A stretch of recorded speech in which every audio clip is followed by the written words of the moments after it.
Bismillah, walhamdulillah, wassalatu wassalamu ala rasulillah Sayyidina Muhammad ibn Abdillah wa alihi wa sahbihi wa man wala. Subhanaka la ilma lana illa ma'allamtana innaka antal alimul hakim. Rabbana aftah bainana wa baina qaumina bil haqqi wa anta khairul fatihin. Bapak dan Ibu yang saya hormati, saya ingin melanjutkan pembahasan berkaitan dengan sebab-sebab kita memperoleh pertolongan atau syafaat.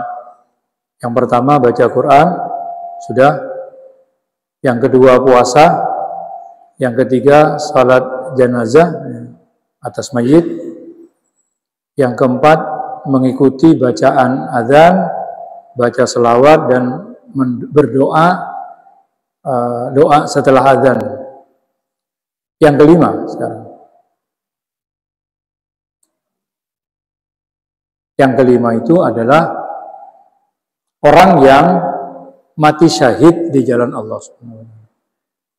Orang yang mati syahid fi sabilillah. Walaupun mungkin ini sekarang sudah ya bisa dikatakan tidak ada. Jadi berjuang dalam menegakkan agama Allah. Tapi ini mungkin terjadi. Tergantung situasinya nanti. Misalnya ada orang mengganggu agama kita lalu terjadi peperangan begitu ya. Di orang yang berjuang semata-mata membela agamanya Allah Subhanahu wa taala.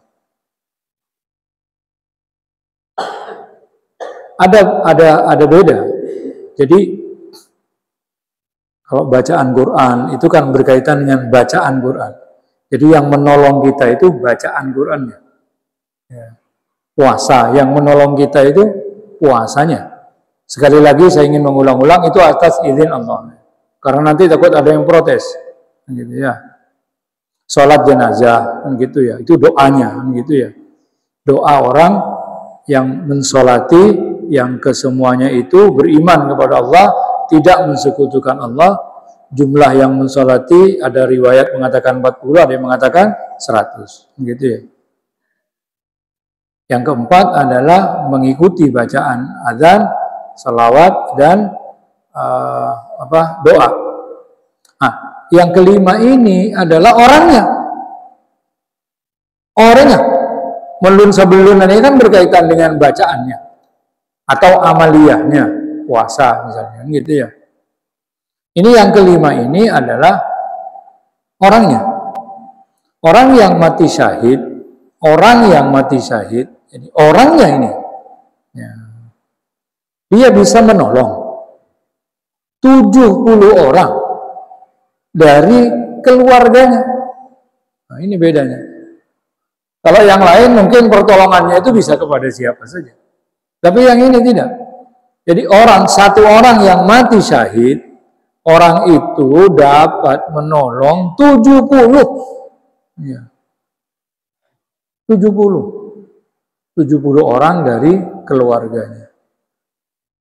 Ini istimewanya. Ya. Bapak dan Ibu, orang yang berjuang di jalan Allah itu tingkatannya juga beda-beda. Ada orang yang berjuang hanya dirinya, ya. Bermodalkan dirinya, setelah selesai dia tidak meninggal. Dia tidak meninggal. Dia tetap dapat pahala luar biasa. Ada orang yang berjuang bersama hartanya, ya. Tapi dia tidak meninggal. Ada orang yang berjuang dirinya dan hartanya tidak kembali, orangnya juga tidak kembali. Ini yang paling tinggi. Ya. Jadi dia meninggal di medan peperangan. Jadi sekali lagi ini mungkin bisa ada bisa tidak. Bapak dan Ibu yang saya hormati, yang berikutnya adalah yang keenam,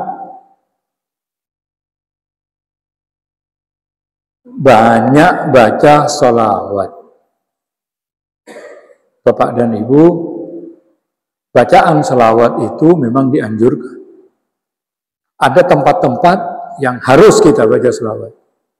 Ada tempat-tempat kita sangat dianjurkan baca sholawat. Bahkan Dianjurkan kita baca salawat, ya tidak ditentukan tempatnya. Kapan saja, ya, di mana saja kita baca salawat, silahkan. Membaca salawat yang menjadi keharusan itu pertama pada saat sholat. Jadi kalau kita sholat tidak baca salawat di tasyahud itu, tasyahud akhir, tidak sah sholatnya. Dan salawatnya itu salawat Ibrahimi, nggak boleh baca salawat lain, nggak boleh. Boleh. Jadi salawat itu ada yang memang diajarkan oleh Nabi dan itu dikerjakan di tempat-tempat yang memang khusus, gitu ya, dalam salat misalnya. Yang kedua, salat jenazah. Salat jenazah ini juga ada salawatnya. Ya. Takbir pertama itu baca Fatihah, takbir kedua baca salawat. Kita ini biasa salawat yang sering diajarkan oleh guru kita itu minimalis. Gitu. Kalau kita dalam salat jenazah mau baca salat Ibrahimi itu lebih bagus. Ya. Jadi jangan Allahumma sholli ala Muhammad wa ali Muhammad berhenti. Nah. Tapi kalau kita bisa baca salawat Ibrahimi dalam salat jenazah itu bagus. Gitu. Ya. Ini menjadi keharusan. Gitu. Ada yang sangat ditekankan. Misalnya masuk masjid. Masuk masjid itu doanya Allahumma firri dzunubi waftah li abwaab rahmatik. Tapi kalau itu diawali dengan hamdalah, diikuti dengan selawat kepada Nabi, itu bagus. Bismillah, alhamdulillah, wassalatu wassalamu ala rasulillah, Allahumma ftahli, Allahumma firli dhunubi, waftahli abwaab rahmat. Begitu juga pada saat mau keluar. Allahumma inni as'aluka min fadlik. Tapi kalau itu diikuti dengan hamdalah, diawali dengan hamdalah, diikuti dengan selawat, itu bagus. Bismillah, alhamdulillah, wassalatu wassalamu ala rasulillah, Allahumma inni as'aluka min fadlik. Itu. Ya tidak juga ada apa-apa. Tidak baca selawat juga ada apa-apa. Cuma kalau itu baca selawat lebih bagus. Gitu. Berikutnya pada saat doa. Bapak dan Ibu, kalau kita berdoa itu ada tata keramanya. Ya. Ada tata keramanya berdoa. Kalau kita berdoa, jangan langsung to the point kepada apa yang diminta. Ada prolognya dulu. Sama lah kalau kita misalnya, ya ini hanya sekedar apa ya, iktibar saja, walaupun ini jauh perbandingannya. Kalau kita misalnya bertamu atau menghadap orang karena kepentingan kita ngadep bupati misalnya, atau mau bertamu dengan calon besan misalnya, tidak mungkin kita begitu nyampe langsung dikata tujuan kau langsung gue minta anak sambian, masa gitu? Masa langsung begitu? Enggak, saya kira ya. Walaupun si tuan rumah itu tahu. Jadi kedatangan tamu ini, tuan rumah ini tahu. Maksudnya tahu. Oh, Arya minta anak. Tahu sudah. Tapi kan mesti ada basa-basinya dulu. Gitu. Sama dengan kita berdoa kepada Allah. Allah Maha tahu, Maha tahu. Apa yang diinginkan kita itu Allah Maha tahu. Tapi lebih seyogyanya itu diawali dengan apa? Bismillah dulu. Ya. Setelah itu pujian kepada Allah. Minimal alhamdulillahirabbil alamin. Kalau bisa ditambah hamdan yuwafi ni'amahu wa yukafi'u mazida. Ya Rabbana lakal hamdu kama yanbaghi li jalali wajhika wa azimi sultanik. Kalau bisa lagi ditambah lagi, silakan pujian kepada Allah. Semakin banyak pujian kepada Allah itu semakin bagus. Itu.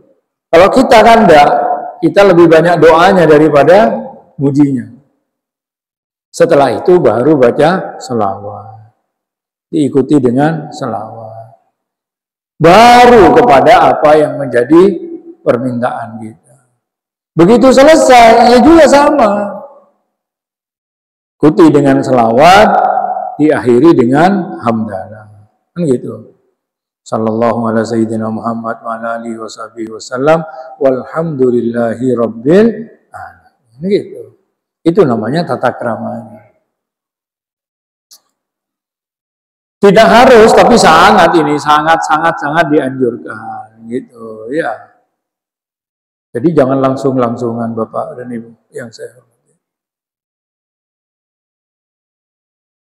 Ada kalanya kita baca selawat ya tidak dikaitkan dengan apapun, memang niat baca selawat. Gitu. Ini di mana saja, kapan saja. Gitu. Kalau selawat yang dibaca itu yang maksurat, yang memang ada tuntunannya bagus. Sallallahu ala Muhammad, sallallahu ala Muhammad, sallallahu ala. Silakan, boleh, tidak apa-apa ya. Mau baca selawat apa saja silakan. Mau berapapun silakan. Orang yang paling dekat dengan Rasul besok di hari kiamat itu mereka yang paling banyak baca salawat.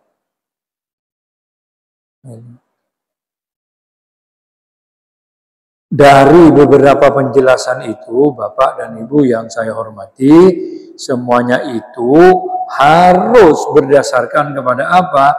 Tauhidullah. Jadi syafaat itu diberikan kepada orang yang bertauhid. Yang bertauhid. Kalau dia tidak bertauhid, enggak. Karena itu ayo jaga tauhid kita. Jangan-jangan orangnya berpuasa tapi tidak bertauhid.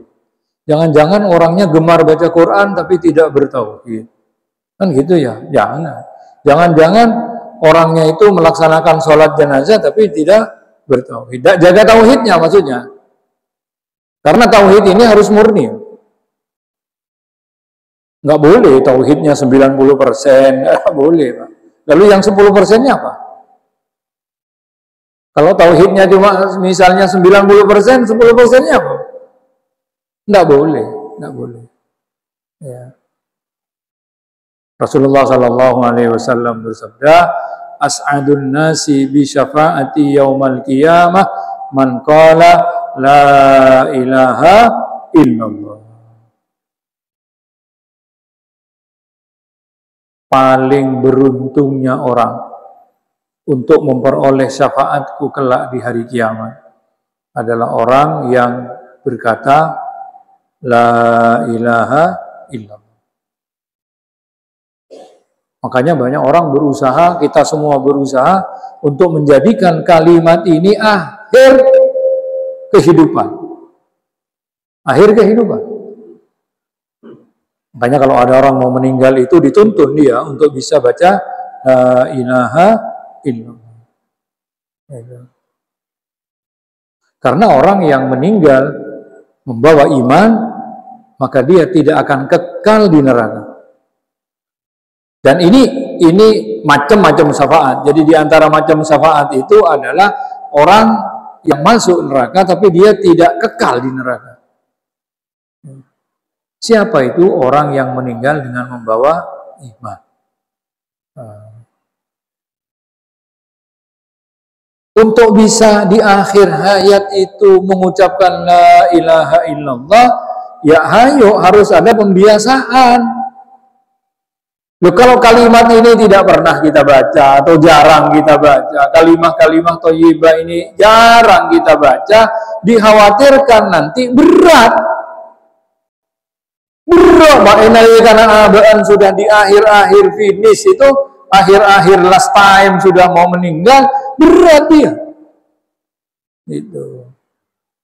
Makanya sebagian orang tua, guru-guru kita nih kan sampai beda semacam apa? Kamrat lah kalau menurut kita itu. Kamrat yang isinya bacaan-bacaan itu, kalimah-kalimah thayyibah itu. Ini cara cuma, cara. Jangan ditanya di zaman Nabi ada apa enggak? Ya bisa saja ada. Bisa saja ada karena ini cuma cara. Duduk misalnya kumpul bareng beberapa orang, ayo baca kalimat thayyibah, baca selawat, sallallahu ala Muhammad, sallallahu ala 1000, habis itu la ilaha illallah. Jangan kalau la ilaha illallah lalu konotasinya saya rasa mati. Saper isi materi. Baru tahlil siapa? Bukan ya.